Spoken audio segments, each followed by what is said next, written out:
Hello everyone, it is Kate from the Forward Line. I am back with part 2 of Sew the Trends. If you haven't seen part 1, please go and watch that first because this will not make much sense. And I go through fabrication and lots of other stuff in the first part of this. So week 2, we've covered outerwear, fabrication, colours. Now we're going to talk about everything else. So I'm going to start with dresses. Now, I will say that for the rest of the it was much less exciting this season in terms of what was on offer, but a lot of simple basics seemed to be there. Basically, everyone was playing it quite safe, and that is it makes it better for us in terms of what we're looking for. There'll be lots of stuff within your wardrobe that you have already, but just everything is quite simple. So starting on that note, simple. The simple dress. I would say that this was kind of the main style of dress in all the shops. Very fitted. Quite a lot of them, as you can see, the kind of And Other Stories and Mango had little kind of bits where there was a little bit of pleating at the sides. But essentially very simple, high necked, long sleeve or no sleeve. And yeah, a lot of this sort of style. Also the whistles variant where you can see that the sleeves are in a sheerer fabric than the rest of the dress. Very 90s. Anyone else have dresses like that in the 90s? So that was a kind of dress front. Pattern wise, I actually think I've done quite well. Something for everyone here. So I've got 4 patterns. The first one is the Notches Morocco dress. I thought that this probably is the closest of all of them. It's got ruching at the sides. It's got that kind of nice round neckline. Probably not as high as the High Street one, which is why I put in a McCall's one. But, I felt quite close. Then I've got the McCall's one, again, slightly higher neckline, slit up the side. This is a jersey pattern, this one. And I just think this is, it's a classic shape. You're never going to kind of get bored of it. It's something that you could probably make season on season. So it feels like a good investment of a pattern. And then I went, if you wanted something with a little bit of detail in it and not so extremely fitted, the Sew Over It Estelle dress, which I think is absolutely lovely dress if you haven't seen it before. It's got this really nice tie detail. I just thought it was quite interesting. Then if you wanted something that was kind of short sleeved, I just loved the Butterick 7040. It's a wrap style dress. It's also jersey. It's got a higher neckline. It ticks quite a lot of the boxes. I just thought that would be another good option to add in as well. So those 4 kind of tick all of the boxes.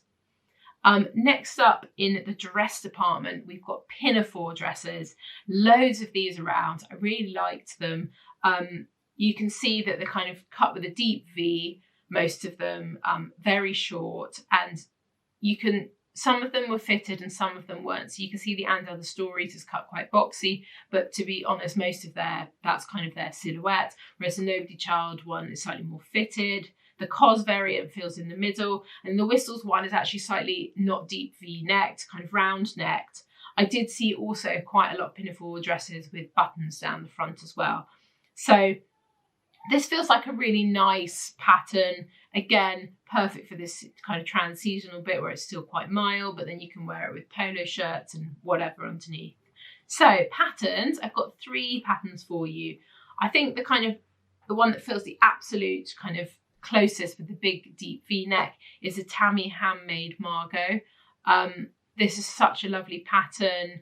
It's cut ever so slightly. It's not too fitted, it's not too boxy. It's kind of like in between the And Other Stories and the Nobody's Child one. So that felt to me like a really good option. So if you do like that style, it's perfect. There's patch pockets which you can have or you can leave off. It depends. It's up to you.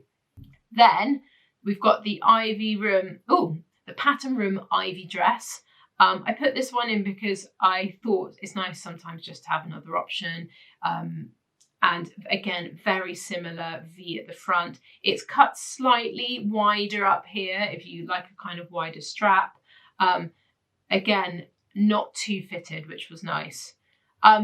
Finally, I wanted to include a pattern that had buttons down the front because that was kind of featured quite a bit. And I've got the Jennifer Lauren Dulcie Pinafore, which is quite an old pattern, but I thought worked really well. It's got a little square neckline, pockets as well, and really sweet options. So those three, I think, tick a box very well for a pinafore dress.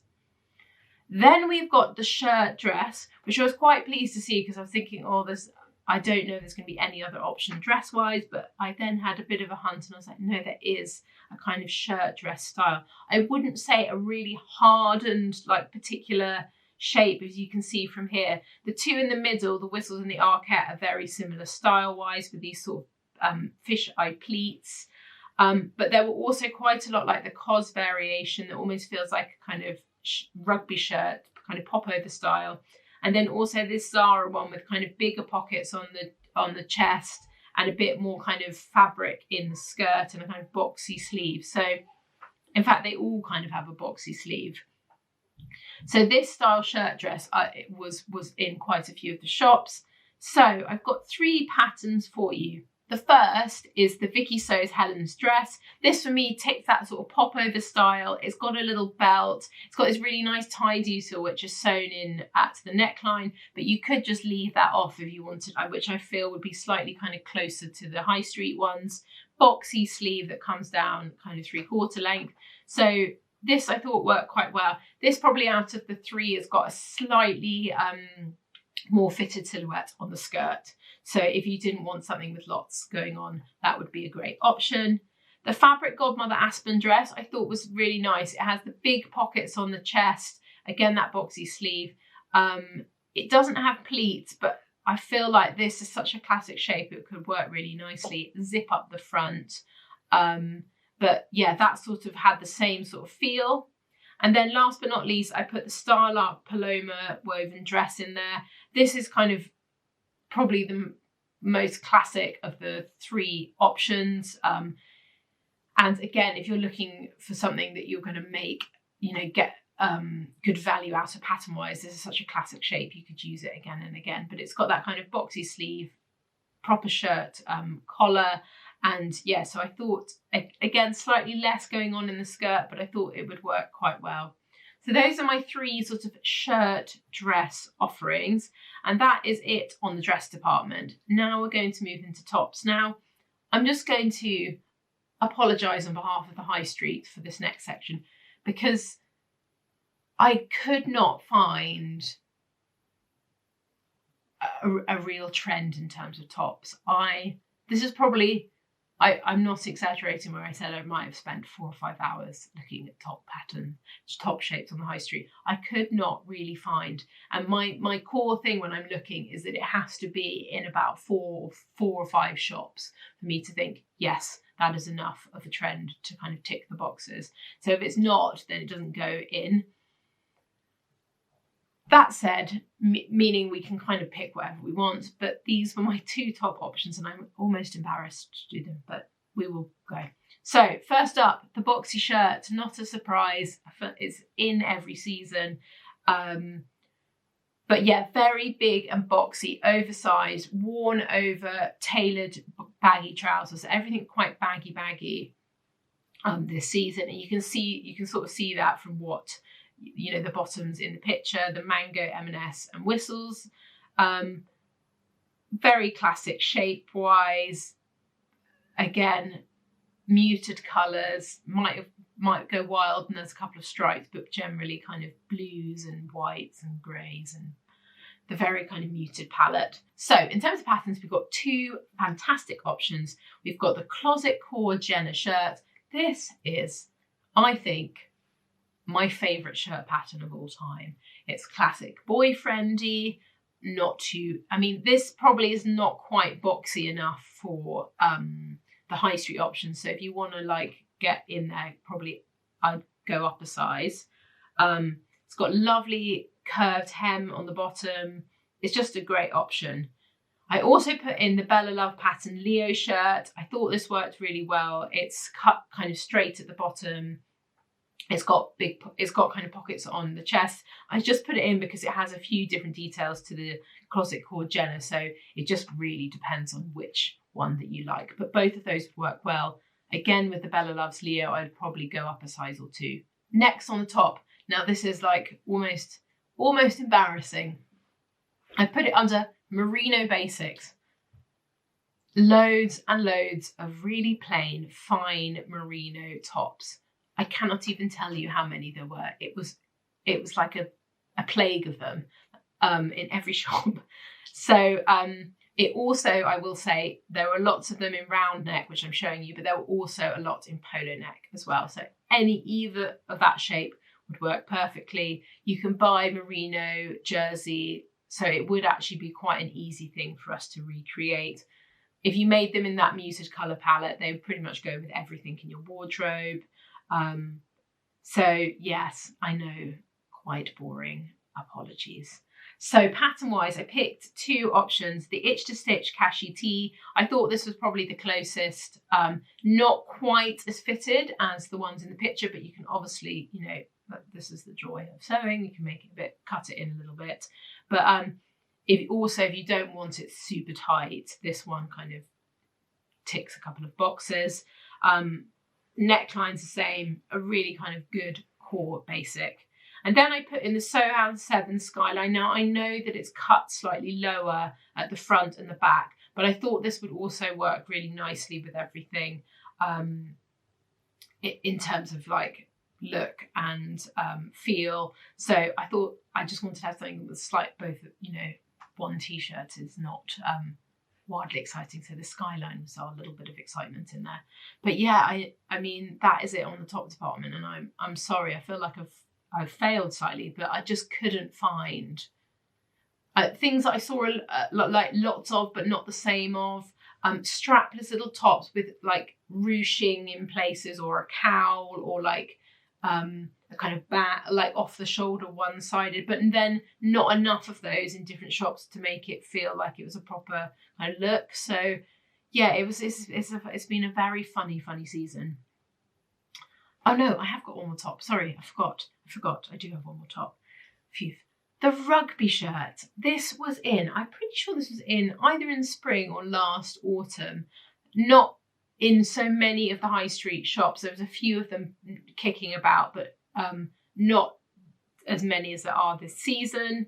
I will say, particularly this season, they were more in the knitwear department.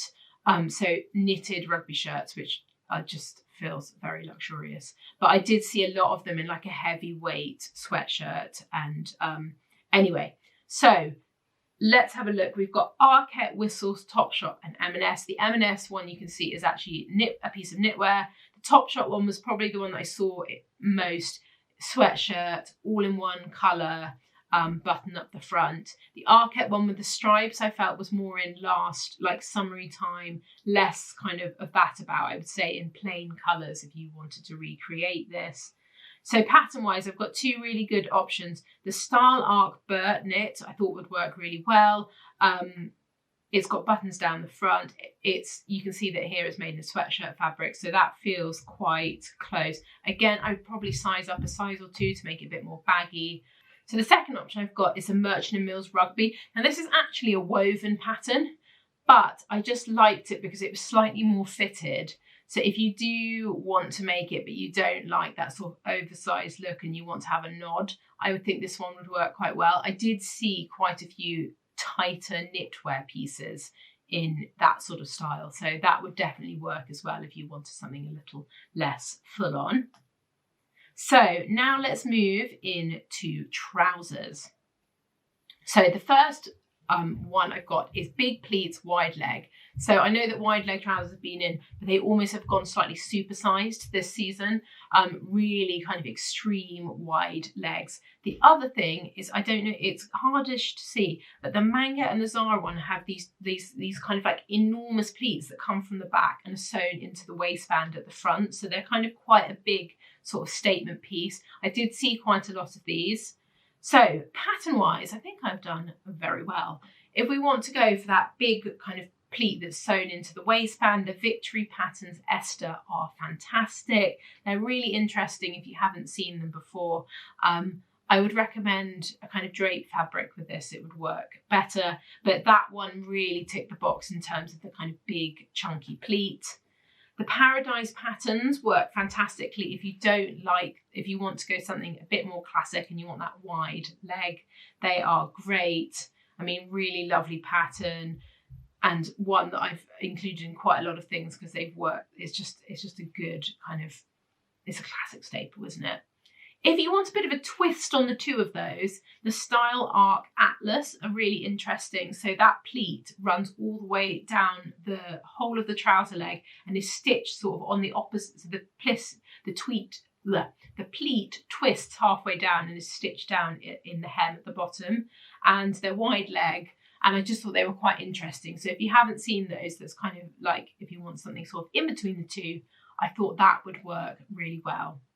Next up, we've got drawstring trousers. I know, not wildly exciting, but there are a lot of these. Considering it's winter, I was surprised at how many of these are in the shops. I did see quite a few with actually little like striped options, the Topshop and Other Stories, and then obviously the M&S and COS, all quite plain, but they all were made with a slight shimmer, the fabric, so like a kind of sateen or like a brushed sateen, so there was a little bit of texture in them. I've got three great options for you. The named Oleo I thought were probably the closest. They've got quite a lot of volume in them. The drawstring, this probably felt the closest style-wise. If you want something that is not as kind of full-on in terms of the kind of leg width, I thought that the NH Pattern Sienna and the Closet Core Sepia would work really well. So both of those feel like really good options. They've got elasticated waist, wide leg. Both of them have got pockets. The Sepia has probably got a slightly wider leg than the Sienna, but it's just, you know, personal preference. So those three I thought would work really well. So next up, we've got the barrel leg trouser. Now this was interesting because it was huge last autumn. In spring, I thought it was going to be like set for the shops. I definitely think there was a lot less in the shops than I was expecting to see. I do feel like that is tailing off as a trend, but here definitely for winter. So it came in sort of two different camps. I would say it's down to age demographic. So the Mango and the ASOS, which I would say were younger high street shops. The barrel has got wider, baggier boyfriend, sort of slouchy style. And then for the slightly older clientele, Whistles, John Lewis, you can see that the trouser is still kind of similar to how it was in spring, summer, less sort of extreme in its cut. So I've got three really fantastic trousers. I couldn't find one, to be honest, that was as big and slouchy. But you could definitely do that with one of these options. You cut a size bigger, or make them longer so that they kind of drag along the pavement, circa 1990, that sort of thing. So the first one is the Helen's Closet Faulkner. I love these. They have a seam running down the front. I think they're really interesting. They're probably the least extreme of the three. So there's like a kind of like a subtle nod. They felt close to the Whistles jeans that I showed you. The assembly line barrel leg I really like. You can really see that sort of shape on the bottom of them. They're slightly more extreme, like, the cut of the leg is wider. The barrel is slightly more extreme on these. And then the Style Arc Twig I really like. They've got these feel probably are the most subtle of the three, but I think they're a really nice option. And I definitely have spoken about these before as well as like a really good barrel leg option. So that is it on the kind of barrel leg. The last of the trousers is, which I thought was quite interesting, is the balloon hem. There was quite a lot of these. So kind of wide leg trousers that essentially taper in to an elasticated, well, not actually elasticated, but like taper in at the ankle. Some of these had elasticated at the bottoms. I think it'd be really easy to recreate these if you've got a pair of joggers patterns already. You could just put you could just do it in a sort of drapey fabric and, you know, that sort of feel. But I do have some options, some good options. The only one that has elastic at the bottom is the Ready to Sew Harper. And these are really sweet kind of loungewear set. Now the Harper, I will say that you can see there's a little ruffle at the bottom. You don't have to include this in the pattern, so there is an option without that. But the other two have kind of pleated bottoms where it's brought in. Probably the Tessuti Fabrics Demi is the closest. It's got the most extreme kind of ballooning in at the ankle. It's a really lovely pattern, one that's been very popular. And then something that's sort of in the middle, I would say that the So Liberated Chanterelle is there. You've got a tuck at the bottom, it brings it in, but the leg is not cut as wide as the Demi. So it makes the kind of silhouette less kind of exaggerated. So that is it for trousers. And then last department is skirts. And actually these got more of there was quite a lot of skirts and I was surprised. First up, A-line skirt. I was quite pleased to see this. It felt quite fun. You can see that the Monsoon one is made in a pleather, or a leather. There were a lot of these about, also in suede. So if you want something more structured, I've got an option for you. And then the other ones, like the Mango Topshop and Whistles, were in some of them were actually in a knit, and some of them were in kind of viscosy, kind of floaty. You can see actually they've kind of got a sheen to them, both the Mango and the Whistles. So pattern-wise, I've got three good options. The first one is the BF pattern Selena. This is actually a set, so you get the top and the skirt. This is probably like it's such a simple shape, really nice A-line. It's cut high-waisted, elasticated waist. You can whip this up in absolutely no time. The Tessuti Fabrics Malia skirt is a real classic. It's one that's been super popular. So I think that would work really well as well. So that's another nice option. And then if you wanted something a little bit more structured, the Fibre Mood Anna, I thought ticked the box. If you're thinking you want to go down making something in kind of a faux suede or pleather or whatever, that one would sort of tick that box. Next up is the slip skirt. And this comes back every single year. When is it going to go away? I'm almost looking forward to it going. I always think, oh, it's not here, and then I look and it is. Every season it is here.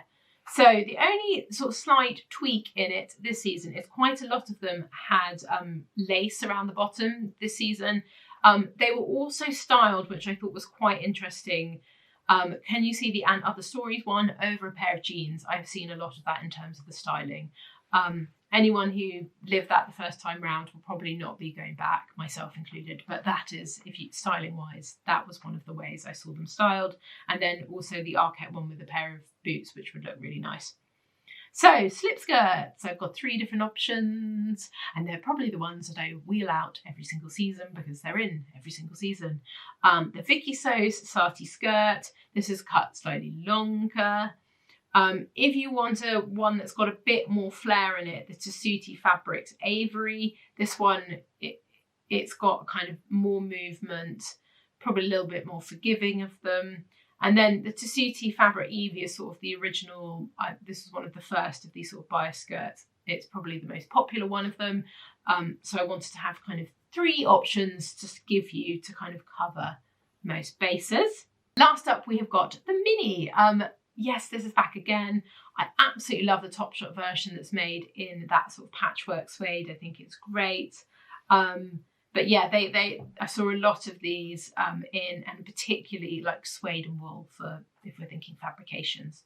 So I've got two options for you. I've got the Tilly and the Buttons Ramona. I put this one in because it is the more fitted of the two, high-waisted, you know, it's a classic little mini skirt. And then I put the Ready to Sew Juliet in if you want something that is ever so slightly A-line, so not quite as tight as the Ramona. And it's got pockets in it, which, you know, who doesn't need pockets in their skirts? So that is it from me. I hope that was helpful. You've got some ideas of, you know, you can pick things out that you've already got in your wardrobe. You can fill in with some spaces. I hope it's given you something to think about. And I'll be back soon with another video. Have a lovely, lovely rest of your weekend. Bye.